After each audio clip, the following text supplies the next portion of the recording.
बिस्मिल्लाहिर्रहमानिर्रहीम। नाज़रीन, Republic policy के प्लेटफॉर्म से ब्यूरोक्रेसी और पब्लिक इंटरेस्ट के प्रोग्राम को लेकर आपकी खिदमत में हाजिर हैं। जैसा कि आप जानते हैं, हमारा थिंक टैंक जो है वो ब्यूरोक्रेसी के ऊपर काम करता है।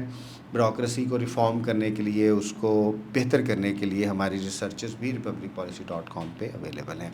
आज हमारा जो प्रोग्राम है वो ब्यूरोक्रेसी और पब्लिक इंटरेस्ट को लेके है और हमारे साथ अनवर हुसैन सुमरा साहब मौजूद हैं। अनवर हुसैन सुमरा साहब जो हैं वो जो ब्यूरोक्रेसी की बीट्स हैं उनको दो अशों से देख रहे हैं और काफ़ी माहिर ओपिनियन रखते हैं ब्यूरोक्रेसी को लेके, उसके स्ट्रक्चर्स को लेके, उसके साख्त को लेके, उसकी एग्जीक्यूशन को लेके, उसके एचआर मैनेजमेंट को लेके। तो ब्यूरोक्रेसी और पब्लिक इंटरेस्ट के बारे में हम उनसे बात करेंगे।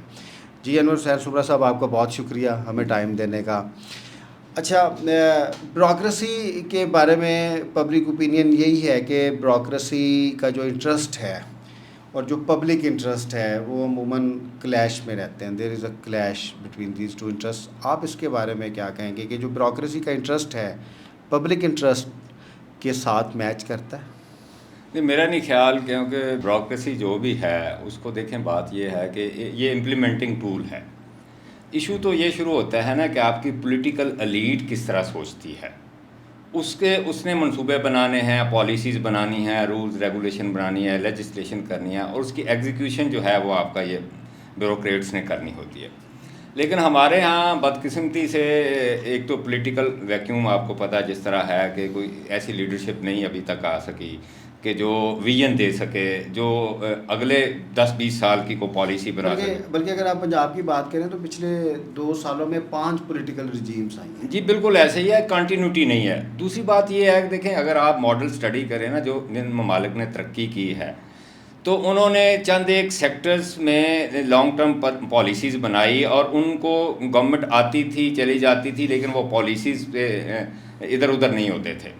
और वो जो इम्प्लीमेंटिंग मशीनरी है, जिनको ब्यूरोक्रेट्स कहते हैं, दुनिया भर में काम करते हैं। हमारे जो ब्यूरोक्रेट्स हैं, माजरत के साथ, वो फेडरल लेवल पे हों, वो सूबाई लेवल पे हों, वो सेक्शंस में तब्दील हो गए। मतलब शरीफ्स की ब्यूरोक्रेसी है, बुज़दार आए थे, बुज़दार की ब्यूरोक्रेसी थी, चौधरीज़ की ब्यूरोक्रेसी है। उसके अलावा अभी निगरान सेटअप में नकवी साहब आए थे, तो एक नकवी केडर बन गया था, आपको याद होगा कि चंद एक ऑफिसर ऐसे थे कि वो नकवी के साथ पहचाने जाते थे। ठीक है, वो नकवी साहब फेडरल गवर्नमेंट में गए हैं, तो वो ऑफिसर उनमें से कुछ फेडरल गवर्नमेंट में चले गए हैं। ब्यूरोक्रेट्स जो हैं, देखिए, सियासतदान ने आना और चले जाना होता है। जो पॉलिसी की कंटिन्यूटी होती है या जो वेलफेयर के प्रोजेक्ट की कंटिन्यूटी होती है या एग्जीक्यूशन होती है, उसको लुक आफ्टर तो ब्यूरोक्रेट्स ने करना है। माजरत के साथ हमारे यहाँ वो ब्यूरोक्रेट्स, पहली बात तो ये है, उस माइंड लेवल के अब है नहीं। अच्छा, नहीं, इधर से आप हम तरतीब से शुरू करते हैं। मेरा क्वेश्चन है, आप अपने एक्सपीरियंस पे ज़ाहिर इस पे बात कीजिएगा कि जो ब्यूरोक्रेसी है उसकी कम्पिटेंसी है, bureaucrats competent enough to run these organisations, these departments? नहीं, देखें, ये ब्यूरोक्रेट्स जो हैं, मेरे ख्याल में अब स्पेशलाइजेशन का दौर है। अब ब्यूरोक्रेट्स, एक बंदा सिविल सर्विस का इम्तहान पास करे और कहे जी मैं 14-15 शोबा जात में एक्सपर्ट हूँ, लेकिन रेवेन्यू की आप सर्विस की बात पहले हम छोटी सी कर लेते हैं। जो पाकिस्तान एडमिनिस्ट्रेटिव सर्विस के जो ऑफिसर्स हैं, ब्यूरोक्रेट्स हैं, या प्रोविंशियल मैनेजमेंट सर्विस के, बेसिकली तो ये रेवेन्यू सर्विस है आपके सूबे की। आपने रेवेन्यू के हवाले से रेवेन्यू, क्या इन्होंने रेवेन्यू ठीक कर लिया? आज पटवारी क्या आपको फ़र्क दे देता है इजीली? क्या आपके जायदाद ज़मीनों के जो मामलात ठीक? चले इधर ही देख लेते हैं। आप SMBR से लेके पटवारी तक चले जाएं। पटवारी है, कानूनगो है, नायब तहसीलदार है, सब डिवीज़नल कलेक्टर है, डिस्ट्रिक्ट कलेक्टर है, फिर आगे MBRs हैं, SMBR है। ये पूरी जो एक स्ट्रीम है, इसमें रेवेन्यू सबसे ज़्यादा किसको आता है? देखिए जी, रेवेन्यू कलेक्टिंग जो है वो पटवारी है, जो तमाम मेरे ख्याल में, अच्छा, मेरे ख्याल में इनमें सबसे ज़्यादा लायक पटवारी है। बिल्कुल, मैं वही तो बात कर रहा हूँ। सारे पटवारी को कैसे ठीक कर सकते हैं? आप अगर आज पटवारी तहैया कर लेना कि मैंने ऑनेस्टी के साथ काम करना है, तो आपके तहसीलदार, नायब तहसीलदार, असिस्टेंट कमिश्नर, कमिश्नर और ऊपर तक, इन लोगों के जो किचन बंद हो जाएंगे। अच्छा, इसमें एक बड़ा सिंपल है कि आप असिस्टेंट कमिश्नर्स को देखें, डिप्टी कमिश्नर्स को देखें, या बाकी सीनियर सिविल सर्विस को देखें। अगर मुटेशन कॉपी को लिखना हो, ट्रांसफ़र करना हो, फ़र्द निकालनी हो, थोड़ा रिकॉर्ड मैनेजमेंट को सिर्फ कॉपी करना हो, पीरियोडिकल रैकेट से या दूसरे रैकेट से तो ये नहीं कर सकते। बिल्कुल तो अब पूरा एक रेवेन्यू की रजीम को चेंज करना वो बहुत मुश्किल है। इट मीन्स कैपेसिटी के सीरियस इश्यूज हैं। बिल्कुल इश्यूज हैं। देखिए बात यह है जो आजकल के ऑफिसर जिस तरह की लॉट आ रही है, आप भी हिस्सा रहे हैं और अभी जाके आप डिस्ट्रिक्ट्स में देख लें, एक पटवारी जो है वो पूरा रेवेन्यू सर्विस चला रहा है। अब तहसीलदार भी शामिल कर लें, मीन्स के नहीं पटवारी से तहसीलदार तहसीलदार तक वो सारी रेवेन्यू सर्विस। असिस्टेंट कमिश्नर को ऑन ग्राउंड रियलिटी का पता ही नहीं होता, पहली बात तो ये। मीन्स के रेवेन्यू की स्किल्स नहीं है, स्किल्स नहीं है, बिल्कुल नहीं। अच्छा वो रेवेन्यू का पढ़ता भी नहीं है। वो कहता है मैं देखें जब उसको पैसे मिल जाने हैं, आपने एक हर चीज़ का हर कागज़ के ना एक उन्होंने प्राइस फिक्स की हुई है कि म्यूटेशन होगी तो ये प्राइस होगी, ट्रांसफ़र ऑफ लैंड होगी तो ये होगी, सब रजिस्ट्रार रजिस्ट्री करेगा तो ये होगी। तो फिर उसको काम करने की ज़रूरत क्या है? अच्छा माजी में ऐसे होता था, मैं सीनियर ब्यूरोक्रेट के साथ मैंने जब रिपोर्टिंग शुरू की तो वो फेडरल सेक्रेटरी कुछ रिटायर्ड है, वो कहते थे कि हम जब आते थे असिस्टेंट कमिश्नर आते यूटी आते थे, उसके बाद हम जब फुली कम अज़ कम जो है हम एडीसी जी तक जो है यानी एडिशनल डिप्टी कमिश्नर लेवल तक जो है हम लर्निंग करते थे अपने रेवेन्यू के मामले। अच्छा ये भी मिथ्स हैं, मैंने फाइल्स पढ़ी हैं पुराने सिविल सर्वेंट्स की भी, जो उन्होंने भी मैं कहना नहीं चाहता, जो उन्होंने भी गुल हैं वो भी हमारे सामने, जितने वो लाइक हैं हमें सारा पता है। अगर इसको हम ऐसे कंक्लूड कर सकते हैं कि अगर BOR जो board of revenue, record management is a simple part, ये तो उसका एक पार्ट है ना। रेवेन्यू सर्विस तो मीन्स कि रेवेन्यू कलेक्शन तो एक पूरा कॉन्सेप्ट है। अगर आप रेवेन्यू मैनेजमेंट को भी देख लें, रेवेन्यू का जो रिकॉर्ड मैनेजमेंट है उसको देख लें तो उसकी कैपेसिटी ही नहीं है। और अभी भी सबसे ज़्यादा लाइक लोग तहसीलदार हैं जो उन ऑर्गेनाइजेशन में काम कर रहे हैं और जो एक निज़ाम चला हुआ है उसको चला लें। ऐसे ही आप हेल्थ में देख लें, हेल्थ एडमिनिस्ट्रेटर्स हमारे कैसे हैं, एजुकेशन के एडमिनिस्ट्रेटर्स देख लें। पंजाब के अगर आप 41 डिपार्टमेंट्स देखें, या जैसे सूबों में 40 से 42 डिपार्टमेंट्स हैं, फिर फेडरल गवर्नमेंट की जो मिनिस्ट्रीज़ हैं होनी तो 8-10 चाहिए, लेकिन वो जो 22-23 हैं जितनी भी हैं वो सारी ऐसी ही चल रही हैं। आपका निज़ाम तो 16 स्केल का बंदा चला रहा है, चाहे वो तहसीलदार है, चाहे वो SHO है, चाहे वो रीडर है। देखिए ये बात आपकी बिल्कुल ठीक है। देखिए चंद एक जो बहुत वाइटल ऑर्गन हैं, बल्कि मैं तो इनको कुमाऊ पूत कहता हूँ। देखें ये पटवारी है रेवेन्यू सर्विस में, पुलिस सर्विस में चले जाए मुहर्रर है, SHO है, ठीक है। अदालत में चले जाएँ रीडर है, वहाँ पे बैठा हुआ है। वापडा में चले जाएँ मीटर रीडर है, वो बैठा हुआ अपना काम कर रहा है। इसी तरह आप हेल्थ में चले जाएँ, डिस्पेंसर है आपका जो सारे मामला देख रहा है। ये वो लोग हैं जो असल गवर्नेंस के मामलात को निचले लेवल पर, आवाम के लेवल पर मैनेज करते हैं। अच्छा अब ये जो हमारा ऑब्सोलीट सिस्टम है इसको चलाने की भी कैपेसिटी नहीं है। अब इसको रिफॉर्म करना, अपग्रेड करना या आगे लेके रिस्ट्रक्चर करना तो एक दूसरी बात है। देयर आर सीरियस इश्यूज़ के ब्यूरोक्रेसी की कैपेसिटी नहीं, और ज़ाहिर है स्पेशलाइज्ड एक एडमिनिस्ट्रेशन में जनरलिस्ट कैपेसिटी नहीं हो सकती। अब दूसरी बात हम करते हैं इंटेंट, ये सिविल सर्विसेज में लोग क्यों आते हैं? देखिए जी पहले तो सिविल सर्विसेज में लोग जो हमें पुराने ऑफिसर बताते थे कि वो रख रखाव देखने के लिए अच्छी फैमिलीज़ के लोग, पढ़े लिखे बच्चे आते थे। अब आपको याद होगा कि CSA की एकेडमी से 1-2 वीडियो ऑडियोज़ लीक हुई थी कि मैंने पहले साल क्या करना जाके, मैंने अपने घर के लिए कोई प्लॉट लेना है, मैंने गाड़ी लेनी है, मैंने अच्छी फैमिली ढूंढ के उसमें शादी करनी। यानी अब टारगेट्स चेंज हो गए हैं ना। अब तो सिविल सर्विसेज में आते हैं कि हमने करप्शन करनी है टका के, और शेल्टर लेना है गवर्नमेंट का, ठीक है। और दूसरी बात यह है PR बनानी है। अब देखें ना, अब जो भी बच्चा आता है उसके 2-3 टारगेट होते हैं। घर बनाना है, अच्छा अच्छी गाड़ी लेनी है, अच्छी फैमिली में शादी करनी है, फॉरेन फंडेड कोई टूर या स्पॉन्सर टूर हो जाए वो मिल जाए, गैजेटरी कोई। ये जो आप 17 स्केल के एम्बिशंस बता रहे हैं, 22वें स्केल के अगर आप एम्बिशंस बताएंगे तो वो फिर असल एम्बिशंस तो 21वें-22वें स्केल के नहीं, तो जूनियर ऑफिसर्स हैं, इतना तो बनता है ना कि चलें गाड़ी ले लेंगे, अच्छी शादी कर लेंगे, बात ये मकान बना लेंगे। बात ये है कि आप जब आप स्टफ़ इस तरह का इंडक्ट कर रहे हैं तो उन्होंने आगे जाके छुरा तेज करना है। They talk about making empires, और लोग एम्पायर्स बना रहे हैं, बिल्कुल बना रहे हैं। मुझे थोड़े दिन पहले एक सीनियर ऑफिसर ने बताया कि मुल्तान में एक सीनियर ऑफिसर की सिस्टर की शादी थी, तो वहाँ जो असिस्टेंट कमिश्नर थे उन्होंने गाड़ी गिफ्ट की। आप अंदाज़ा लगा लें असिस्टेंट कमिश्नर की इतनी ताकत है कि वो गाड़ी गिफ्ट कर सकता है। क्योंकि जिस एक गाड़ी गिफ्ट की, एक गाड़ी और बड़ी अच्छा, गाड़ी, बड़ी ठीक, गाड़ी की। ठीक और है। वो अभी उसको लगे हुए 3-4 माह हुए हैं। वो पहले सेक्शन ऑफिसर थे एक अच्छा, महकमे में। अच्छा, मैं no no it's not an issue. Deputy commissioner और असिस्टेंट कमिश्नर बैठते हैं तो वो फिर आपस में अरेंजमेंट्स बड़ी उनकी इंटरेस्टिंग होती है कि जाने दें सर, इधर हम ऐसे कर लेंगे, ऐसे करें, it's part of the game. अच्छा, अच्छा, अब आप कह रहे हैं कि ये ना ये कम्पिटेंट हैं, बिल्कुल और नहीं। Most of them are not competent and most of them are also not honest. Honest, बिल्कुल। अगर ये कम्पिटेंट भी नहीं है, ऑनेस्ट भी नहीं है, तो फिर गवर्नेंस कैसे हमारी बेहतर तो होगी? गवर्नेंस कहाँ है? पहले मुझे बताया ना, गवर्नेंस तो है नहीं, डे टू डे अफेयर चलाते हैं। आपको पता है व्हाट्सएप पे गवर्नेंस हो रही है, पंजाब में हो, वफाक में हो, जहाँ भी हो।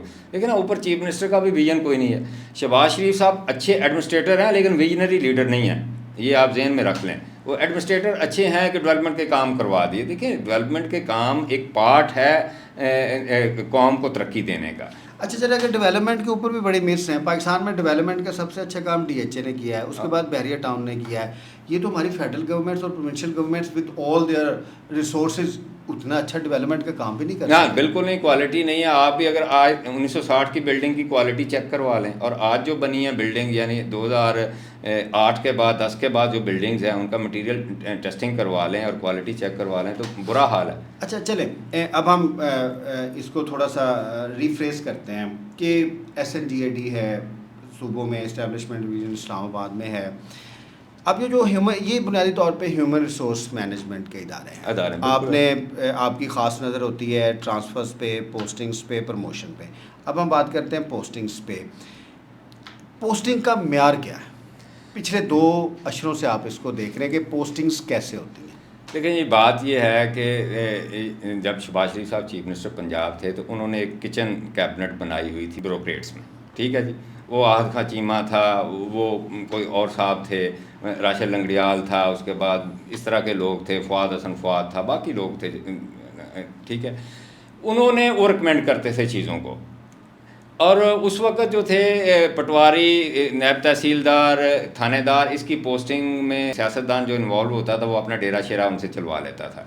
और ये लाइकिंग डिसलाइकिंग होती थी और ज़्यादातर पोस्टें जो ल्यूक्रेटिव पोस्टें होती थी वो DMG ऑफिसर्स को उस वक्त दी जाती थी। लुक्रेटिव पोस्टिंग्स क्या ये डिप्टी कमिश्नर, कमिश्नर्स आपकी हो गए। इसमें इख्तियारात होते हैं, पैसा ज़्यादा देखिए, होता है, इसमें दोनों होता चीज़ें है। हैं। इसमें आपके पास डेवलपमेंट के फंड्स भी आपके पास हैं, आपके पास रेवेन्यू मैटर्स हैं। आपको पता है रेवेन्यू मैटर जब से ये रियल स्टेट बिजनेस हमारे सोसाइटी में आया है तो जो रियल स्टेट टाइकून्स हैं वो तो ख़रीद लेते हैं, ऑफिसर्स को ख़रीद के पोस्टिंग खुद करवाते रहे हैं। अभी भी हो रहा है इस तरह का काम। अच्छा, चले इधर यहाँ से फिर मैं थोड़ा कंटिन्यूटी करूँगा कि वो शहबाज शरीफ साहब पिक एंड चूज़ करते थे।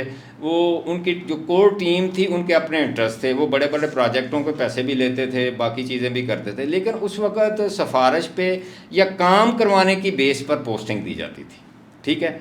तो बुज़दार साहब आ गए, तब्दीली आ गई। अच्छा, बुज़दार साहब ने एक नया तरीका अपना लिया। उससे पहले पटवारी, तहसीलदार, थानेदार की पोस्टिंग में शायद पैसे इन्वॉल्व हों। बुज़दार साहब ने कहा नहीं जी, पैसे दें, पोस्टिंग करवा लें।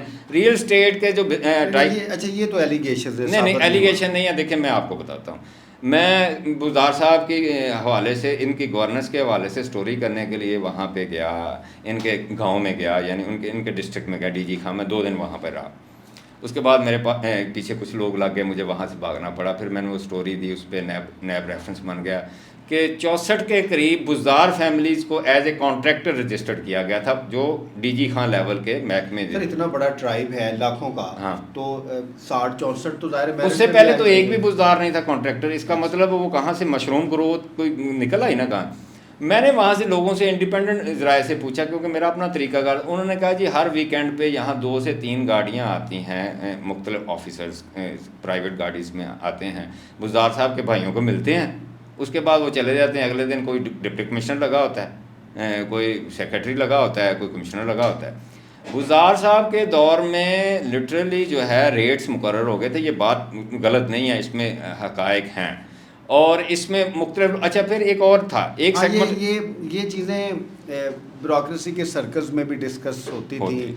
2 करोड़ 3 करोड़ असिस्टेंट कमिश्नर से लेके सेक्रेटरी तक, डिप्टी सुपरिटेंडेंट पुलिस से लेके RPO तक, यानी इनकी पोस्टिंग में बाकायदा अगर करप्शन इन्वॉल्व हुई है या रेट्स बने हैं वो बुज़दार साहब की गवर्नमेंट में बने, मुबैना तौर पर। एक और एलिमेंट था, रियल स्टेट के जो जितने बड़े टाइकून हैं वो बड़े शहरों में ज़्यादा आपको हाउसिंग कॉलोनीज बनाते हैं, वो अपना बंदा लेके आते थे, डिप्टी कमिश्नर लगवाते थे, वो उसकी पेमेंट वो खुद करते थे, और वहाँ से जाते ही डिप्टी कमिश्नर से 2-3 हाउसिंग कॉलोनी मसलन आप ये कहना चाह रहे हैं कि स्पॉन्सर होते थे। मतलब अगर तहसील में हाउसिंग सोसाइटीज़ ज़्यादा हैं तो असिस्टेंट कमिश्नर मुश्किल से मैनेज करेगा अपनी पोस्ट, बिल्कुल इन प्रोसेसेस के बगैर नहीं हो सकती। और अगर डिस्ट्रिक्ट में हाउसिंग सोसाइटी ज़्यादा है, फिर लाहौर का डिप्टी कमिश्नर तो बहुत इम्पोर्टेंट है। रावलपिंडी का, लाहौर, पिंडी, रावलपिंडी, गुजरांवाला, ये तो मैं खुद देखता रहा हूँ जहाँ पे हाउसिंग सोसाइटीज़ बड़े बड़े जो हाउसिंग टाइकून्स बना रहे हैं ना, वहाँ पे क्योंकि हम भी सारा दिन इन लोगों में फिरते थे, पता चलता था कि यानी कि पोस्टिंग से 1 माह पहले पता चल जाता था कि वो खुद आपस में वो जो रियल स्टेट के लोग अच्छा, आप ये कहना चाह रहे थे कि ये जो हाउसिंग के लोग थे या जो लोग अमीर थे जिनकी कारोबार इनके इख्तियारात के साथ वाबस्ता है किसी लिहाज से, वो पॉलिटिकल एलीट को मैनेज करके इनकी पोस्टिंग्स करवाते थे। बिल्कुल ठीक है, ये बात बिल्कुल ठीक। मैं आपको एक शेखुपुरा का वाक़या सुना देता हूँ, मैंने उस पर स्टोरी की। वो एक डिप्टी कमिश्नर साहब थे, उन्होंने एक टाइटल चेंज करने के लिए, लैंड का टाइटल, यानी कि वो एग्रीकल्चर से उसको कमर्शियल करना था, तो उस पर उन्होंने बिलियंस में डिमांड हुई, और जिन लोगों ने दिए वो उन्होंने आके मुझे खुद भी बताया, और उन्होंने कहा एलिगेशन और एग्जैजरेशन भी होती है। नहीं, देखें बात ये है कि आपने वो पीस ऑफ लैंड जो है जिसको आप एग्रीकल्चर से उठा के सड़क के ऊपर कमर्शियल कर रहे हैं, और वो छोटा, ये सिविल सर्वेंट्स तो बड़े बुज़दिल किस्म के होते हैं, बड़ी इंक्वायरी से डरते हैं। ये तो आप जो कह रहे हैं, ये तो सिविल सर्वेंट्स तो ऐसे आप मुझे ये बताएं कि कितने सिविल सर्वेंट के खिलाफ अभी तक इंक्वायरीज हुई हैं, और सूबा तो कर ही नहीं पाता। एंटी करप्शन को तो इन्होंने वैसे ट्रुथलेस, वो तो पैस ऑफिसर्स के लिए आप कह रहे हैं। हाँ बिल्कुल। अच्छा, पीएमएस ऑफिसर जो है, देखें पैस जो है ये बड़ा केक का हिस्सा लेते हैं, मतलब एक अगर केक है उसमें पैस के 3-4 लोग हिस्सेदार हैं। पीएमएस का थोड़ा सा जो आप कहना चाह रहे हैं, जो करप्शन का केक है वो 90% पैस के पास है, जो 10% बच जाता है उस पर फिर पीएमएस वाले जो है ना वो अपनी जख मारते हैं, डिपेंडेंट अपॉन पैस। हाँ जी, क्योंकि ये उनके बेसिकली देखें पैस वाले जो हैं वो हाकम हैं, हुक्मरानी करते हैं। अच्छा, चलें इसको देखते हैं। क्या असिस्टेंट कमिश्नर करप्शन कर सकता है डिप्टी कमिश्नर की मर्जी के बगैर? बिल्कुल नहीं कर सकता। डिप्टी कमिश्नर करप्शन कर सकता है एसएमबीआर और चीफ सेक्रेटरी की मर्जी के बगैर? बिल्कुल नहीं कर सकता। अच्छा, एक ये भी कहा जाता है कि जी ऊपर हिस्सा जाता है, आम आवाम में ये बात क्या वाकई ऊपर हिस्सा जाता है? बिल्कुल जाता है। अच्छा, मैं आपको एक वाक़या सुनाता हूँ। मुझे एक सब रजिस्ट्रार से मेरी गपशप लगी, लाहौर का सब रजिस्ट्रार था, तो मैंने उससे पूछा कि कितना जनरेट करते हो अदर दिन सैलरी? कहता सर 10 करोड़ जनरेट करता हूँ सालाना। मैं कहा किधर जाता है 10 करोड़ तुम्हारा? कहता है कि मैं इसमें अपने प्रेसिडेंट बार्स को भी जा रहा है, मीडिया पर्सन्स को भी जा रहा है, ईडीसीआर को भी जा रहा है, डीसी को भी जा रहा है। उसने 15-20 लोग मुझे बताए कि इनको पैसा जाता है, कोई 3-4 करोड़ मैं इनको देता हूँ, तब जाकर मुझे 6-7 करोड़ बचता है। बिल्कुल ठीक। और ये एक छोटी सी पोस्ट है। चले, अच्छा, ये भी एक ये भी नोशन है कि चलें करप्शन करते रहें, काम तो करें, फिर ये करप्शन भी नहीं करते, काम भी नहीं करते। क्या ऐसे ही है कि काम करते हैं? देखें बात यह है कि मैंने जितना 20 साल में देखा है ना, जितना कोई बड़ा करप्ट ऑफिसर है ना वो उतना ही दिलेर है काम करने में, ठीक है ना। ऑनेस्ट को, पहली बात तो ये ऑनेस्ट को जो ना खुडे लाइन लगा के उसको सैडिस्ट कर देते हैं, वो सैडिस्ट हो गया, सैडिस्ट हो जाता है। मतलब जो ईमानदार है वो लाइक नहीं रहा, नहीं वो उसकी देखिए क्राइटेरिया चेंज हो गया ना, म्यारात आपने चेंज कर दी। ऑनेस्ट को जब आपने पोस्टिंग नहीं देनी, उसने कुटते रहना है, तो अल्टीमेटली उसने सैटिस्फाइड हो जाना है। देखें सोसाइटी उसको डिस्कार्ड करती है ना, आस्ता आस्ता दूर फेंकती जाती है। अब अभी आप कह रहे थे कि चीफ सेक्रेटरी, एसएमबीआर, सेक्रेटरीज या जो हिरार्की है ब्यूरोक्रेसी की, इनकी कुनाइवल्स के बगैर डिप्टी कमिश्नर, असिस्टेंट कमिश्नर, दूसरी ब्यूरोक्रेसी करप्शन नहीं कर सकती, ऐसे ही है? बिल्कुल ऐसे ही है। देखिए बात ये है कि मेरे यानी ज़ाती तजर्बे में है कि कामरान अली अफजल साहब थे चीफ सेक्रेटरी, ऑनेस्ट ऑफिसर थे, कॉम्पिटेंट ऑफिसर थे, वो जो शेरवानी पहनते थे। मैं उनको बिल्कुल पुराना जानता हूँ, जब वो एडिशनल सेक्रेटरी थे मैं उस वक्त रिपोर्टिंग में आया था। तो वो यानी कि अपने दफ्तर में भी अपने घर से पेन लेके आते थे, और बाकायदा सिंबॉलिक, बेशक ये बात है, अगर उनके पास किसी करप्शन की शिकायत आती थी तो वो फौरी उस डिप्टी कमिश्नर को या असिस्टेंट कमिश्नर को कहते थे। क्या उस दौर में करप्शन कम हुई थी? उस दौर में एक फियर का एलिमेंट आ गया था कि अगर आप एक्सपोज होंगे करप्शन में तो भाई आपके खिलाफ एक्शन। अच्छा सर, इसमें फिर एसएमबीआर, चीफ सेक्रेटरीज, सेक्रेटरी फाइनेंस, या दूसरे जो चेयरमैन पीएनडीए, इनके भी सीरियस इश्यूज हैं। अब हाउ कुड दे एक पूरे का पूरा जो ब्यूरोक्रेसी का क्लेम है जिसमें आप कह रहे हैं 90% people have their intention to do corruption, उसको फिर कैसे रोक सकते हैं? नहीं रोक, देखिए बात ये है कि आप मुख्तलिफ चेक तो रख सकते हैं ना। आप जब अगर पोस्टिंग ही इस तरह करेंगे, मतलब डिप्टी कमिश्नर की, असिस्टेंट कमिश्नर की अगर पोस्टिंग वो पैसे दे के आया है और आपके इल्म में है कि उसने पैसे दिए हैं, सेक्रेटरी कैसे आता है? ये चीफ सेक्रेटरी देखें, बात ये फेडरल गवर्नमेंट और जो प्रोविंशियल गवर्नमेंट है उनकी कंसेंट से आता है, दोनों आपस में रजामंद होते हैं। सबसे ज़्यादा मुनाफकाना, मैं जब कभी कभी मीटिंग अटेंड करने का मौका मिलता है तो चीफ सेक्रेटरी साहब कहते हैं मैं करप्शन बर्दाश्त नहीं करूँगा, मुझसे सिफारिश नहीं करवानी पोस्टिंग की, मैं मेरिट पे बंदे लगाऊंगा। तो it's a very simple question कि आप कैसे आए? नहीं बिल्कुल, बात तो आपकी ठीक है। मतलब एक बंदा खुद एक प्रोसेसेस को निगेट करके, मैनूवरिंग करके, लॉबिंग करके, अंडर सर्टन कंडीशंस प्रोमिसेस के साथ आता है, वो बंदे दूसरों को कैसे कह सकते हैं? बिल्कुल नहीं कर सकता, मेरिट पे लगाऊंगा, बिल्कुल नहीं कर सकता। देखें ना, मौजूदा चीफ सेक्रेटरी पंजाब जो हैं जाहिद अख्तर जमान साहब, ग्रेड 21 में है। आपको पता है कि आज तक यहाँ तक मैं जब से रिपोर्टिंग कर रहा हूँ 22 ग्रेड का। अच्छा, ये तो बड़ा आपने इंटरेस्टिंग वाकया बताया ना, ब्यूरोक्रेसी कैसे काम करती है।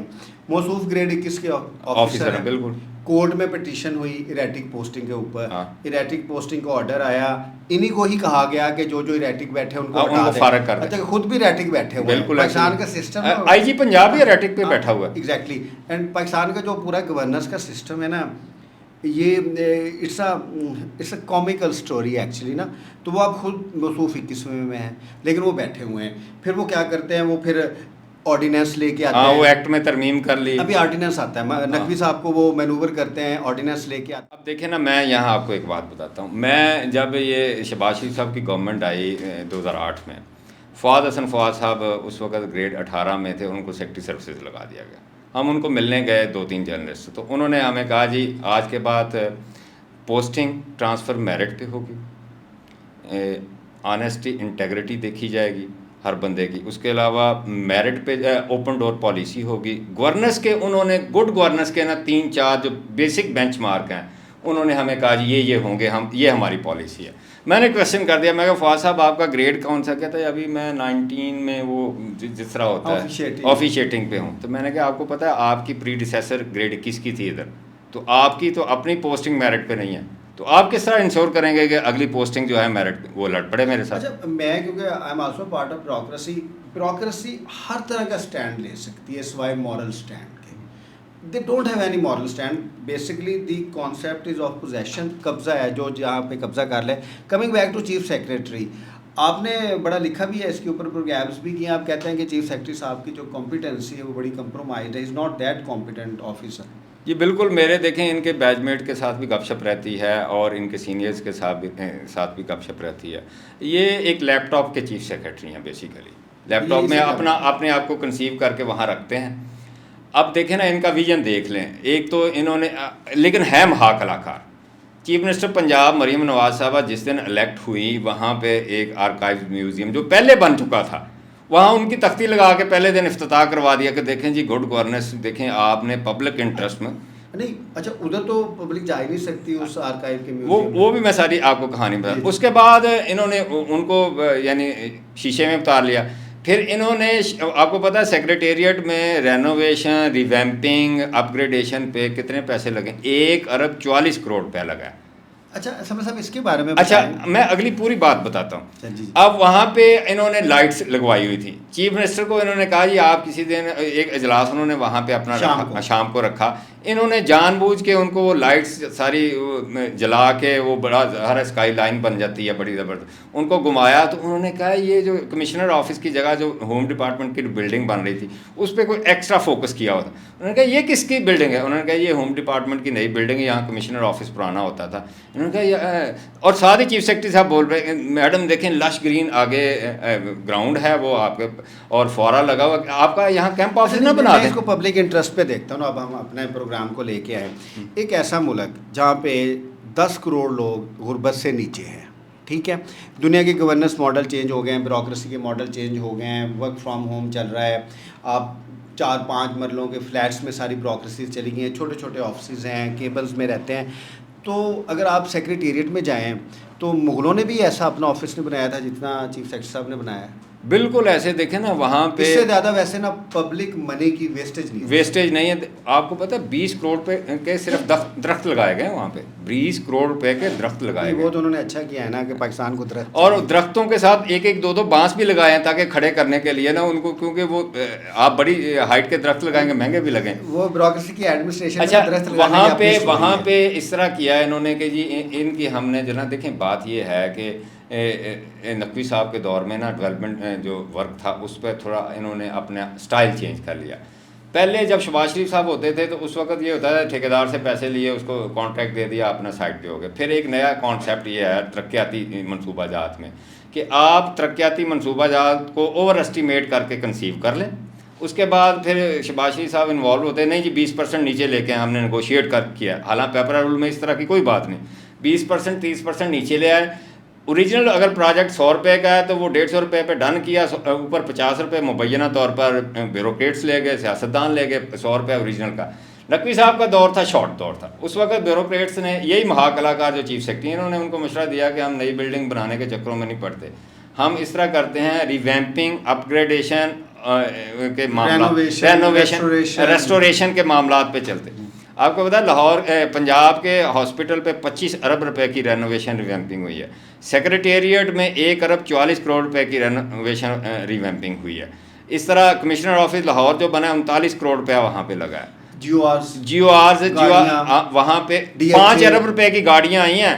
हालांकि ये जो फेज़ था इसमें सबसे ज़्यादा फाइनेंशियली प्रॉब्लम थे सूबों को भी और वफाक को भी, लेकिन उसके बावजूद सबसे ज़्यादा गाड़ियाँ अच्छी हैं। फिर आप कहते हैं कि चीफ सेक्रेटरी साहब ने काम नहीं किया, थोड़ा काम किया उन्होंने ऑफिसर्स को गाड़ियाँ लेके दी हैं, उन्होंने एक मूलिया, उसे क्या कहते हैं, उनका जो कंस्ट्रक्शन का स्टैंडर्ड है वो मूलिया दौर से भी आगे का है। उन्होंने बड़ा अच्छा सेक्रेटेरिएट मैनेज किया। मैं गया था एक दफ़ा, मिवाकी जंगल बना दिया है उसमें, बहुत खूबसूरत है। मैं तो ये समझता हूँ कि जो फॉरेन डिग्निटरीज हैं उनको भी उधर आना चाहिए। That is the best place. Ticket लगा देना। अच्छा, वो आप म्यूजियम की बात कर रहे थे, फिर इन्होंने म्यूजियम भी है वो आर्काइव म्यूजियम, जब ज़ू रह गया, अगर ज़ू बन जाए तो फिर जानवर भी थोड़े बहुत रख लें तो ज़रा मज़ेदार काम हो जाएगा। It will be a very good creational place. अच्छा, वो जो आर्काइव्स बनाया है, एक 15-20 दिन इन्होंने इंतज़ार किया कि लोग विज़िट करेंगे, ये वो, उसकी प्रमोशन बड़ी की।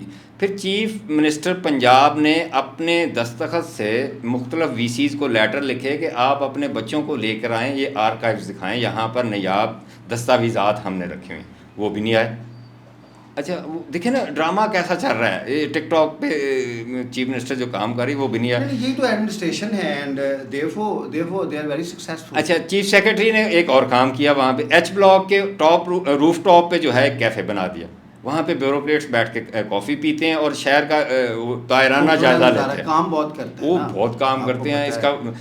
और जितने भी इनिशिएटिव लिए गए हैं, मतलब सर्किट हाउसेज की रेनोवेशन हुई है, 1 अरब 20 करोड़ रुपया लगा है। अच्छा, मुझे समर साहब ये बताएं कि जो ब्यूरोक्रेसी का सबसे बड़ा है, इनकी एडमिनिस्ट्रेटिव और फाइनेंशियल नहीं हो सकती, उसे क्या कहते हैं, अकाउंटेबिलिटी भी कह लें, और डाइसेक्शन भी नहीं कर सकते। अब जो ब्यूरोक्रेसी है उसको हैंडल किसने करना है? पॉलिटिकल एग्जीक्यूटिव ने, पंजाब की कैबिनेट ने, या फेडरल कैबिनेट ने, या प्रोविंशियल कैबिनेट्स ने करना है ना, या फिर लेजिस्लेचर्स ने करना है, मुकर्रना उनकी अपनी कमेटीज है, सारा कुछ उसमें जाते हैं, आसानी से वेट करते हैं and they work with impunity. इनको कोई टेंशन ही नहीं है कि इन्होंने कोई, अब देखें, अब जो चीफ सेक्रेटरी साहब ने पैसे लगाए हैं सेक्रेटेरिएट के ऊपर, कमिंग बैक टू दिस, और on a very serious note, इसकी अकाउंटेबिलिटी तो होनी चाहिए ना। बिल्कुल होनी चाहिए। देखिए, बात ये है कि ये महाकलाकार है, आपको याद नहीं, how can a person for his own office या 2-3 डिपार्टमेंट्स के ऑफिस के लिए वो इतनी बड़ी पैसा लगा दे, जबकि होना ये चाहिए कि एक बिल्डिंग हो 40 से 42 मंजिला, उसमें एक डिपार्टमेंट के पास एक पोर्शन हो, उसमें उसका डीजी भी बैठे, सारे बैठे, ये क्यों नहीं केबल्स में बैठे? बिल्कुल ये होना चाहिए कि आपको हाई राइज बनानी चाहिए। और उसका भी आपको मामला बता देता हूँ। पुरानी पीएनडी का एक प्रेमिसेस है, उसको गिरा के वहाँ हाई राइज बन रही है। जब ये डिज़ाइन हुई तो उसमें ये रख दिया गया कि HVAC सिस्टम नहीं लगाया जाएगा, हर कमरे का हीट, वेंटिलेशन और एयर कंडीशन सिस्टम अपना लगेगा, AC लगेगा। पता नहीं शायद किसी से डील हो गई थी। मैंने उस पर स्टोरी की कि इतनी बड़ी 7 अरब रुपए से आप बिल्डिंग बना रहे हैं, मल्टी स्टोरी बिल्डिंग है, 13-14 मंजिला गालबन बिल्डिंग बननी है, तो आप लेटेस्ट HVAC सिस्टम क्यों नहीं लगा रहे? अब वो आप एस्थेटिक जो उसकी ब्यूटी होगी वो भी ख़राब हो जाएगी। जगह जगह AC के आउटर लगे होंगे, कहीं हीटर लगा होगा, कहीं कुछ लगा होगा, आए दिन वो आग लग जाएगी। तो फिर उन्होंने उसको चेंज किया, अब बिल्डिंग बन रही है 7 अरब रुपए की लागत से गालबन।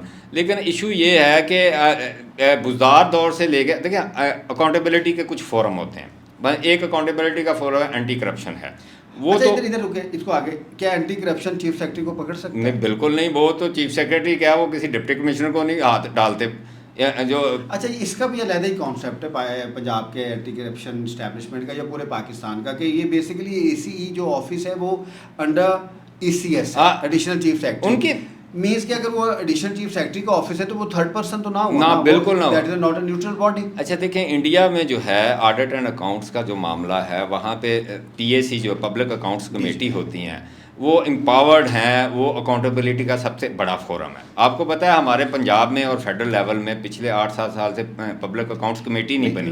लॉफुली तो दे आर एम्पावर्ड, और दे आर द बॉडी के वो रिकमेंड करें कि इस ऑफिसर से रिकवरी की भी वो जिम्मेदार है। मतलब जिसने वहाँ पे एम्बेजलमेंट की है या इख्तियारात का गलत इस्तेमाल करके सरकारी खजाने सिस्टम ऐसे, अब चीफ सेक्रेटरी के पास बहुत सारा कुछ देने को है, वो ऑडिटर जनरल को भी बहुत कुछ दे सकता है, वो पॉलिटिशियंस के लिए भी बहुत कुछ मैनेज कर सकता है, वो सारों के लिए बहुत कुछ मैनेज कर सकता है, तो why would be people tackling him? नहीं देखें, बात यह है, देखें किसी ने तो करना है ना। पहली बात तो यह है कि हमारी पॉलिटिकल जो अफशराफिया है ना, उसकी विल नहीं है, वो हैंड्स इन ग्लव हैं, वो ब्यूरोक्रेट्स के साथ गलत हैंड्स इन ग्लव। हाँ बिल्कुल। और ब्यूरोक्रेट्स उनको गलत मशवरे देते हैं और उनका फिर उनका किया हुआ काम का आप भी मज़ा लेते हैं और अशराफिया भी, पॉलिटिकल अशराफिया भी मज़ा लेता है। अच्छा समरा साहब, आपने ये बड़ी डिस्कशन की कि जो पर्क्स एंड प्रिविलेजेस है उसको लेके चीफ सेक्रेटरी साहब जो है वो बड़े बेनेवलेंट हैं और वो काम सारे कर रहे हैं। अच्छा, इसमें ये जो सोलराइजेशन है GORs की, इसके बारे में ज़रा बताइएगा, क्योंकि पब्लिक इंटरेस्ट में तो शायद इतने प्रोजेक्ट्स नहीं आए जितने ये 1200-1500 ऑफिसर्स के इंटरेस्ट में प्रोजेक्ट्स आए हैं। देखिए, बात यह है कि आप GOR1 जो है वहाँ पे तकरीबन 190 के करीब घर हैं और वहाँ पे आपकी सियासी अशराफिया के लिए भी घर हैं, आपके अदलिया के लिए भी घर हैं, डेजिग्नेटेड घर हैं, और इसके अलावा ब्यूरोक्रेट्स रहते हैं वहाँ पे, ठीक है। तो इशू ये बना कि जी आजकल बड़ी हो रही है, लोड शेडिंग बड़ी हो रही है, क्यों ना हम ये सरकारी घर हैं तो सरकारी ख़जाने से 36 करोड़ रुपए की उन्होंने कहा ये सोलराइजेशन नहीं, अगर सोलराइजेशन होगी तो फिर जो लोग GOR1 में नहीं हैं उनका नहीं, ये तो सिर्फ ऑफिसर्स को अकोमोडेट किया है कि अनइंटरप्टेड उनको बिजली मिले, सारा दिन भी AC चले, रात को भी वो काम करते हैं, वो काम बड़ा करते हैं। आपको पता गवर्नेंस उन्होंने बड़ी इंप्रूव कर दिया सूबे में। अच्छा, उसका एक मॉडल बड़ा इंटरेस्टिंग है। अब सेक्रेटरी कैसे काम करता है? देखिए, अब सेक्रेटरी सुबह उठेगा, अब उसने दफ्तर आना है, नहाना है, सारा 3-4 मुलाजम होंगे। अच्छा, ये मुलाजमों वाली भी अलहदा से स्टोरी है कि हर घर में 10 से 12 से 15 हैं, 2-3 मुलाजम होंगे, फिर ड्राइवर आएगा, उसको गाड़ी में बिठाएगा, गाड़ी से उसको दफ्तर में लेके जाएगा, दफ्तर में 3-4 बंदे उसका दफ्तर खोलेंगे, वो आगे चेयर पे बैठ जाएगा। अभी सेक्रेटरी साहब स्टार्ट नहीं हुए, फिर वो इधर 3-4 वो पड़े होंगे टेलीफोन किस्म के, वो एक को बुलाएगा, वो 2-3 बंदे भागते आएंगे, फिर वो आएगा, फिर वो पूछेगा, फिर वो बुलाएगा, फिर कोई फाइल कोई हिलेगी, फिर जाके कोई वो साइन करेगा, और साइन बड़ी मुश्किल से होता है, और वो फिर उसको गर्मी भी लगती है, उसने फिर वापस भी जाना है, फिर उसे सोलराइज्ड घर चाहिए बिल्कुल काम, इतना काम तो करते हैं। गवर्नेंस में कंट्रीब्यूट बहुत किया है, सारा दिन वो जो भी काम कर रहा है ना उसमें। देखें, बात यह बदकिस्मती हमारे यहाँ ये है कि कानून साजी होती है हुकूमत चलाने के लिए, अवाम की वेलफेयर के लिए नहीं होती।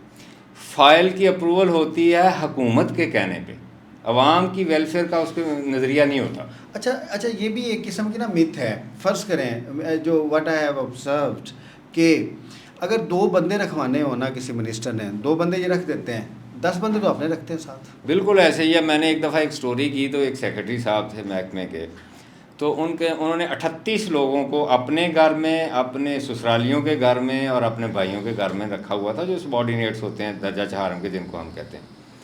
मैंने उसको लिस्ट मेरे हाथ लगी, मैंने कहा यार 38 देखें, 2, 4, 5 तो हो गए, उनमें ड्राइवर थे, माली थे, कुक थे, सफाई करने वाले स्वीपर थे ये। यानी ये ब्यूरोक्रेट से ना सिर्फ खुद सरकारी खजाने पे बोझ होते हैं, बल्कि इनके जो करीबी ब्लड रिलेशन के रिश्तेदार होते हैं ना, पूरी नस्ल वो भी पैरासाइट होते हैं सारे। हाँ, 3 नस्लें ये अपनी संभाल के अब जाते उस पे रख लेते हैं। होना तो ये चाहिए, देखें आप GOR के जो घर हैं, कम से कम 6 कनाल का घर है, ज़्यादा 28 कनाल का घर भी है वहाँ पे, ठीक है। और आप उनमें कुछ घरों में, और मज़ेदारी की बात है वहाँ पे तमाम सहूलियात भी फ्राहम है, और GOR के अंदर एक क्लब भी है, PCOM, आपको पता होगा, जहाँ पे सिर्फ ऑफिसर्स को आना जाना उनका, या वहाँ पे PCOM में आपको पता है 1 अरब 98 करोड़ रुपए की रिवैम्पिंग और रेनोवेशन हो रही है। चीफ सेक्रेटरी साहब पंजाब की तारीख के बेहतरीन चीफ सेक्रेटरी साहब, इतना आपने काम किया उन्होंने, आप उनको नहीं, उन्होंने अपने ब्यूरोक्रेट्स के लिए बड़ा काम किया, इसमें कोई शक नहीं है। अच्छा, सियासतदानों के लिए भी कुछ किया है। टॉप सियासी अशराफिया के दामाद को एक हाउसिंग कॉलोनी भी रूडा में बना के दे रहे हैं, आपको शायद इसका इल्म नहीं है। नहीं, वो आप इन्वेस्टिगेशन करते रहते हैं। अच्छा, आपकी चीफ सेक्रेटरी, लास्ट क्वेश्चन है, फिर we are just moving forward, कि आप कह रहे हैं कि चीफ सेक्रेटरी साहब की जो कॉम्पिटेंसी है वो भी इतनी अच्छी नहीं है, और उसके अलावा he has also been involve in many malpractices और इवन करप्शन यू से, तो आपके पास एविडेंस है इसका? देखें, बात ये है कि आप मुझे ये बताएं, ये 2 साल से तकरीबन चीफ सेक्रेटरी हैं, पौने 2 साल से, एक पब्लिक इंटरेस्ट का आप प्रोजेक्ट बता दें जो इन्होंने किया हो। जितने प्रोजेक्ट किए हैं या जितनी रेनोवेशन की है, अपग्रेडेशन की है, वो सारी की सारी जो है, चीफ सेक्रेटरी साहब का स्वैग तो है ना, फिर वो मूलिया तर्ज, बल्कि उससे भी आगे का तर्ज। अच्छा, ये कहते हैं जी हमने हॉस्पिटल्स की जो अपग्रेडेशन की है पब्लिक इंटरेस्ट में की, आप पहली बारिश हुई है लाहौर में, तमाम हॉस्पिटल जहाँ पे अपग्रेडेशन रेनोवेशन हुई उनमें पानी भर गया। चलें, अब इवन के सेक्रेटेरिएट में भी 2 से 3 फीट पानी था। अच्छा, एक थोड़ा सा ये भी कंपैरिजन आपने किया था कि जो IG साहब है उनका बड़ा स्वैग है और चीफ सेक्रेटरी साहब का इतना स्वैग नहीं है। ये ब्यूरोक्रेसी के हाँ भी ये बात रही है पिछले पौने 2 साल में कि जो IG साहब हैं उनके स्वैग के अंदर ही कहीं घूम रहे हैं मौजूदा चीफ सेक्रेटरी साहब। बिल्कुल ऐसी बात है। देखिए, IG साहब जो हैं वो भी बड़े महाकलाकार हैं। अच्छा, उन्होंने भी बड़ा ड्रामा, इन्होंने पहले दिन वो आर्काइव्स म्यूज़ियम का इफ्तिताह करवा दिया, वो सेफ सिटी ले गए। अच्छा, सेफ सिटी में एक मीडिया वॉल बनी हुई है, आपको पता है सेफ सिटी के जो कैमरे 15-14 हज़ार लाहौर में लगे हुए हैं, अरबों रुपए लगे हुए हैं, उनमें आधे कैमरे तो वैसे ख़राब रहते हैं, ठीक है। उन्होंने मीडिया वॉल दिखाई, देखें जी यहाँ से बैठ के हम लाहौर का क्राइम मॉनिटर कर रहे हैं, जबकि ऑन ग्राउंड ये है कि लाहौर में स्ट्रीट क्राइम जो है, मोबाइल स्नैचिंग और मोटरसाइकिल स्नैचिंग जो है वो बढ़ गया है बहुत ज़्यादा। अच्छा, मेरा हमेशा से ये पॉइंट ऑफ व्यू रहा है कि जितने भी कैबिनेट में या चीफ मिनिस्टर्स को, प्राइम मिनिस्टर्स को जो फाइल्स आती हैं ब्यूरोक्रेसी से, उन फाइल्स में 90% फाइल्स में डेटा फज किया जाता है। बिल्कुल ऐसे ही है, ऐसे ही है ना, चाहे वो डेवलपमेंट की फाइल्स हैं और कंसील किया जाता है और फज किया जाता है और तरीके से देखा जा सकता है। अब ज़ाहिर है इसके ऊपर एक क्वांटिटेटिवली भी बहस हो सकती है। चलो, अब हम आगे लेके जाते हैं मौजूदा जो ब्यूरोक्रेसी की, क्योंकि एक कॉलोनियल ओरिएंटेशन है, एक्सप्लॉयटेशन पे है, इसका जो इंटरेस्ट है वो पाकिस्तान के साथ है भी नहीं। और when I talk to them, अब इनके प्लान्स भी यही है, वो पाकिस्तान में नहीं रहेंगे। Even if you talk chief secretary, if somethings happen here, he will fly over, he will not live in Pakistan. ना वो रहेंगे ना उनके बच्चे रहेंगे।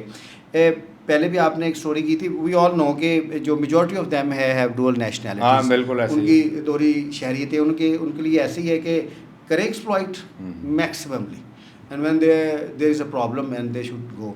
अब इसको ठीक कौन करेगा? देखिए, बात ये है कि ये सारी ज़िम्मेदारी जो है सियासी अशराफिया की है। अवाम वोट किसको देते हैं? सियासी अशराफिया को देते हैं। वो इलेक्ट होके आते हैं, उन्होंने कानून साजी करनी होती है, उन्होंने पॉलिसी विजन देना होता है, उन्होंने लॉन्ग टर्म प्लानिंग करनी होती है, उन्होंने करप्शन दूर करनी है, सारा कुछ उनकी जिम्मेदारी में शामिल है। कॉन्स्टिट्यूशन के मुताबिक they are responsible to exercise good governance, ठीक है। और वो क्या है, वो इनके कंधों पे आगे हाथ रख लेते हैं। जब सहारा बिसाखियाँ वो ब्यूरोक्रेट्स की लेंगे, अब ब्यूरोक्रेट्स जो है, आप एक वक्त में अगर आपने उनको कहा ना कि ये प्रोजेक्ट है, इसकी 10 खामियां बताएं, वो 10 खामियां बता देगा। आपने कहा इसी प्रोजेक्ट की 20 खूबियां बताएं, वो वहीं बैठा बताए। अच्छा, अब वो ट्रेंड इसलिए है। अच्छा, अब एक तो ब्यूरोक्रेसी को की जो पावर्स है ना, वो करटेल करने की बहुत ज़्यादा ज़रूरत है। नहीं, इसमें पावर्स के अलावा जो है ना, आपको स्पेशलाइजेशन कैडर में जाना पड़ेगा। अब देखिए, अब प्रिंसिपल अकाउंटिंग ऑफिसर सेक्रेटरी को नहीं होना चाहिए, नहीं होना चाहिए, बिल्कुल मिनिस्टर को होना चाहिए, because he is the responsible. अब ज़ाहिर है अगर वो रिस्पॉन्सिबल होगा तो ज़ाहिर है ये पॉलिटिकल एग्जेक्टिव की स्वीट विल है कि वो अपने जो परमानेंट एग्जेक्टिव है या इम्प्लीमेंटिंग एग्जेक्टिव है, परमानेंट एग्जेक्टिव का नाम there should be no permanent जी एग्जेक्टिव। बिल्कुल। जो उसकी इम्प्लीमेंटिंग एग्जेक्टिव है उसमें अच्छे लोग दूसरे लोग लेके आएँ ताकि वो ऑर्गेनाइजेशन बनाएं। इतना मसला तो नहीं है, आपने ऑर्गेनाइजेशंस खड़ी करनी है ना। पंजाब में कितनी ऑर्गेनाइजेशंस हैं, 240 से 250 तक डिपार्टमेंट्स हैं, अटैच डिपार्टमेंट्स हैं, दूसरी प्रिंसिपल्स ऑर्गेनाइजेशंस हैं। इनको अच्छा आप ह्यूमन रिसोर्स करें, इनकी ट्रेनिंग अच्छी करें, चेक्स एंड बैलेंसेस अच्छे हों, रिटेंशन रखें उस बंदे की जो काम करता है, जो सिस्टम अच्छे करें, सिंप्लीफाई करें कोडिट लॉज को, ऑर्गेनाइजेशन चल पड़ती हैं। देखिए बात यह है कि सियासी अशराफिया एक तो उनको ये करना पड़ेगा, दूसरी बात यह है कि ओनरशिप लेनी पड़ेगी और ओनरशिप देनी भी पड़ेगी। देखिए पॉलिटिकल इंटरफेरेंस को उनको कम करना पड़ेगा। जब छोटे छोटे मैंने देखा 2-2 मिनिस्टर मिलकर जाते हैं पटवारी के तबादले के लिए। आपको पता है कि पंजाब में ट्रांसफ़र पोस्टिंग पे जो पाबंदी लगी हुई है, जो दिखावे के लिए है, वो एक पटवारी के ट्रांसफ़र पे लड़ाई की वजह से लगी थी। यानी पटवारी आपका तो फिर देखिए, अगर पॉलिटिकल एग्जेक्टिव ने भी ब्यूरोक्रेसी को ठीक नहीं करना, अब ये तो आपको रखना है कि ब्यूरोक्रेसी खुद ठीक होगी, ये तो सवाल ही नहीं पैदा होता, because they are not here for this purpose. जी जी। वो तो अपने एक इंटरेस्ट के लिए आया है ना। अगर आप पॉलिटिकल एग्जेक्टिव भी उनको ठीक नहीं करेगी और अगर ज़ाहिर जुडिशल स्क्रूटनी है उससे भी ये इवेड होते रहेंगे और पब्लिक की तरफ से भी प्रेशर नहीं आएगा, तो फिर चीज़ें तो ऐसे ही चलती रहेंगी। बिल्कुल ऐसे ही चलेंगी। देखें बात यह है कि पब्लिक जो है उसका काम है वोट देना, वोट देती वो अकाउंटेबल भी कर सकते वो हैं, अकाउंटेबल देखें ना, अकाउंटेबल तो आपने उस लेजिस्लेटर के जरिए अकाउंटेबल करना है ना। देखिए अब इमरान खान साहब ने अपना मैनिफेस्टो जो दिया था 2018 में, उन्होंने कहा था कि हम ब्यूरोक्रेसी रिफॉर्म करेंगे, सिविल सर्विस रिफॉर्म करेंगे। उन्होंने जो रिफॉर्म्स की उसमें ब्यूरोक्रेसी कमज़ोर होने की बजाय मज़ीद मजबूत। उन्होंने क्या किया, 1954 के जो वो इलीगल अनकॉन्स्टिट्यूशनल और जो फ्रॉडुलेंट CSP रूल्स हैं उसमें थोड़ी सी अमेंडमेंट करके और उनको एम्पावर कर दिया, अपनी पावर्स भी उनको दे दी। अब इस लिहाज से कि जब पॉलिटिकल एग्जेक्टिव की कैपेसिटी ही नहीं है to monitor and hold accountable bureaucracy को, तो फिर तो बड़े इश्यूज आते रहेंगे। बिल्कुल बात आपकी ठीक है। देखें पॉलिटिकल एलीट ने ही इस मुल्क को क्राइसिस से निकालना है, ना ब्यूरोक्रेट से निकालना। ये तो स्टेटस को की फोर्स होती हैं, आपको पता है। इन्होंने तो अपना स्टेटस को करना है और अपने पर्क्स एंड प्रिविलेज इंजॉय करने और चलते बनना है। जो चलें अब इसको सिंप्लीफाई करते हैं, जो perks and privileges chief secretary साहब ने ब्यूरोक्रेसी के बढ़ाए हैं, which I feel very sad even as a civil servant, कि एक ऐसी सोसाइटी जिसमें 10 करोड़ लोग गुर्बत की सतह से नीचे हैं, उसके ऊपर इस तरीके से शहाना तरीके से कुछ ऑफिस को मोनोपोलाइज करना, this is unfair, this is against public interest.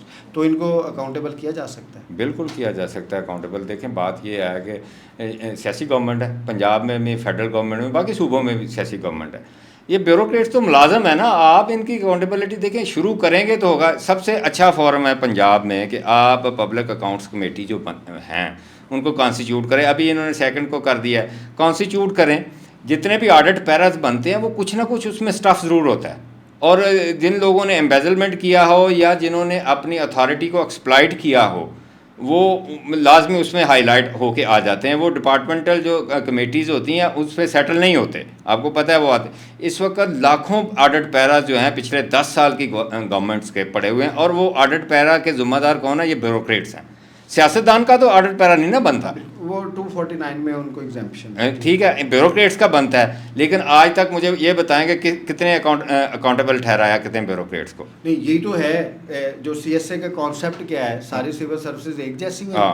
उधर ही ऑडिटर जनरल आ रहा है, उधर ही IG आ रहा है, उधर ही चीफ सेक्रेटरी आ रहा है, सारे उधर आ जाएंगे और इकट्ठे हो जाएंगे। ये तो एक दूसरे को अकाउंटेबल कर ही नहीं सकते। बिल्कुल नहीं कर सकते। आपको इसके लिए देखें, इसके लिए मैकेनिज्म नया बनाना पड़ेगा। आप अकाउंटेबिलिटी के जितने भी फोरम हैं वो एक बिल्कुल सेपरेट कैडर होना चाहिए, ठीक है ना। वो वहाँ आप स्पेशलाइज लें। देखो ना, आप क्राइम्स के हवाले से लोग प्रोफेशनल्स मिलते हैं, आप एक नया कैडर बनाएं, वहाँ से उनको कहें कि ये आपने एंटी करप्शन भी आपने देखना, नैब भी आपने देखना, ये जो पब्लिक अकाउंट्स कमेटी के मामलात हैं इनको भी आपने देखना। यानी ब्यूरोक्रेट्स के साथ होना, ये यहाँ से पोस्टिंग वहाँ करवा लेते हैं, वहाँ जाके अपने मामला सेटल करके फिर वापस आ जाते हैं। यानी ये काम इस तरह नहीं तारक साहब चलेगा। काम इस तरह चलेगा कि हर शोबे की स्पेशलाइजेशन के लोग हों, इंडिपेंडेंट भी हों, वो रिपोर्ट टू प्राइम मिनिस्टर हों या रिपोर्ट टू चीफ एग्जीक्यूटिव हों, वो चीफ सेक्रेटरी को रिपोर्ट ना करें या ACS को रिपोर्ट ना करें। अब देखें ना, यहाँ पे आप नैब बनाते हैं वो सियासी इंजीनियरिंग के लिए, उसके पीछे इंटेंशन ही बुरी है। और इंटेंशन कौन डालता है? ब्यूरोक्रेट डालता है कि सर अगली अगर आपने गवर्नमेंट बनानी है तो हम इस तरह कर लेते हैं, आप ज़रा ये फार्मूला अपना लें इस वक्त। जिस तरह देखें ना 47 का कॉन्सेप्ट 8 फरवरी के इलेक्शन के पहले कभी सुना था आपने या मैंने सुना था? वेल अवेयर लोग हैं ना हम सोसाइटी के। एक नया फार्मूला आ गया। पहले ये होता था डब्बे बदल गए जी, रिजल्ट बदल गया, ये अब 47 का एक फार्मूला आ गया फॉर्म का। और उनके अब वो देखें एक तकरीबन अब 6-7-8 माह हो गए हैं अदालतों में केस नहीं लग रहे, उस हवाले से ट्रिब्यूनल्स नहीं बन रहे। समर साहब आपका बहुत शुक्रिया। प्रोग्रेसी के ऊपर हमने बात करने की कोशिश की। ये हमारे प्रोग्राम का पहला हिस्सा था। इसका सेकंड पार्ट, इस पॉडकास्ट का सेकंड पार्ट भी हम आपके साथ करेंगे, क्योंकि प्रोग्रेसी का जो एक स्ट्रक्चर है उसके ऊपर बहुत ज़्यादा बहस होने की ज़रूरत है। उम्मीद है आपको हमारी वीडियो पसंद आई होगी। अगर आपको हमारी वीडियो पसंद आए तो हमारा चैनल जरूर सब्सक्राइब कर लीजिएगा। बहुत शुक्रिया।